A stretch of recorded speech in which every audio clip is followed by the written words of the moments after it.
Allah kabul etsin. Güzel olacak. Şu gençlere de bir görelim.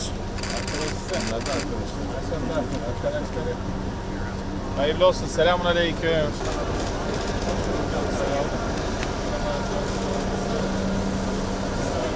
Başkanım, hoş geldiniz. Şeref verdiniz efendim.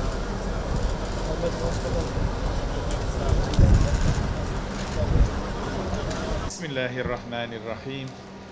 Elhamdülillahi Rabbil alemin. Ve salatu ve selamu ala Resulina Muhammedin ve ala alihi ve ashabihi ecmain.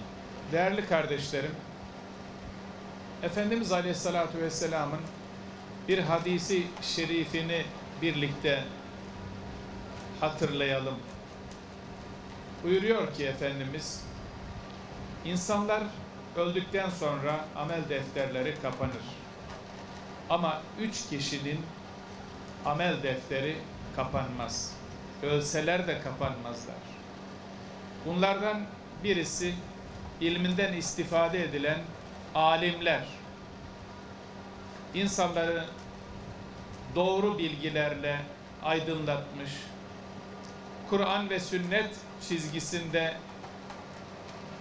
insanlar yetiştirmiş, talebeleri yetiştirmiş, kitaplar yazmış. İkincisi, hayırlı evlat yetiştiren anne babalar. Onların da amel defterleri kapanmaz. Bir diğeri, insanlık için hayırlı eserler bırakan, eserler yaptıran camiler, Kur'an kursları, okullar, köprüler, neyse insanlığa hizmet edecek eserler bırakan kimselerin de amel defterleri kapanmaz. İnşallah Zeynep Keziban hanımefendinin amel defteri hiçbir zaman kapanmaz. Bu hayır vesilesiyle buraya eşinin onun adına yaptırmış olduğu hayır vesilesiyle hiçbir zaman kapanmaz. Biz Kur'an kurslarımızda özellikle küçük yaşlarda 4, 5, 6 yaşında öğrencilerimize önce sevgiyi öğretiyoruz. Sevgi. Peygamber Efendimiz buyuruyor ki büyüklerine saygı göstermeyen, küçüklerine sevgi göstermeyen bizden değildir. Bunu öğretiyoruz. Değerlerimizi öğretiyoruz. Evrensel değerleri öğretiyoruz. Dürüstlüğü öğretiyoruz. Yalan söylemenin kötülüğünü öğretiyoruz. Doğru söylemenin güzelliğini öğretiyoruz. Büyüklere saygıyı, küçüklere sevgiyi, vatanımızı, milletimizi, ezanımızı, bayrağımızı, devletimizi sevmenin ne kadar önemli olduğunu öğretiyoruz. İşte bu şekilde ülkemizde 200.000'i aşkın çocuğumuzla eğitimlerimizi sürdürüyoruz. Elhamdülillah. Geleceğin gençlerini yetiştiriyoruz. Gençlik, çocuklar bizim en büyük sermayemiz. Dünyada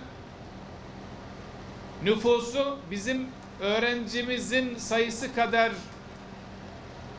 ondan daha az olan 140 civarında ülke var dünyada. Demek ki bu bizim en büyük zenginliğimiz, gençlerimiz, çocuklarımız.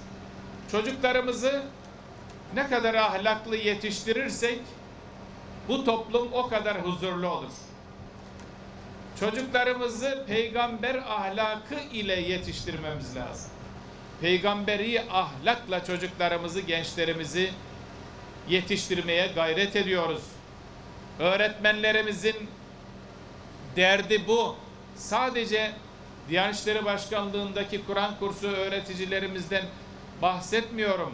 Sadece imamlarımız, vaizlerimiz, müezzinlerimizden değil. Bugün 1.200.000 öğretmenimiz var ülkemizde. Her öğretmenimizi biz bir peygamber varisi olarak kabul ediyoruz. Peygamber Efendimiz buyuruyor ki ben muallim olarak gönderildim. Bu açıdan diyorum ki her öğretmen, her Müslüman öğretmen kendisini peygamber varisi olarak kabul etmeli ve Peygamber Efendimizin ahlaklı insanlar yetiştirme noktasındaki tavsiyelerini dikkate almalı. Bunu en güzel bir şekilde değerlendirmeli. O zaman topyekün ülkemizdeki bütün öğretmenler, hocalarımız, idarecilerimiz gençlerimizin, çocuklarımızın ahlaklı yetişmeleri için el birliğiyle seferber olmalıyız. Ben tekrar katılımınızdan dolayı hepinize çok teşekkür ediyorum. Katkıda bulunan, emeği geçen bütün kardeşlerimizden Cenab-ı Hak razı olsun diyorum. Tekrar hepinize en kalbi hürmet ve muhabbetlerimi sunuyorum. Cenab-ı Hak hayırlı uğurlu eylesin. Bismillahirrahmanirrahim. Peki. Hayırlı olsun. Hayırlı olsun. Rabbim hayırlı eylesin. Muhterem başkanımızın dualarını bizler de ediyoruz. Eğitim kurumu olmasını diliyoruz. Hizmetleriyle ülkemize, milletimize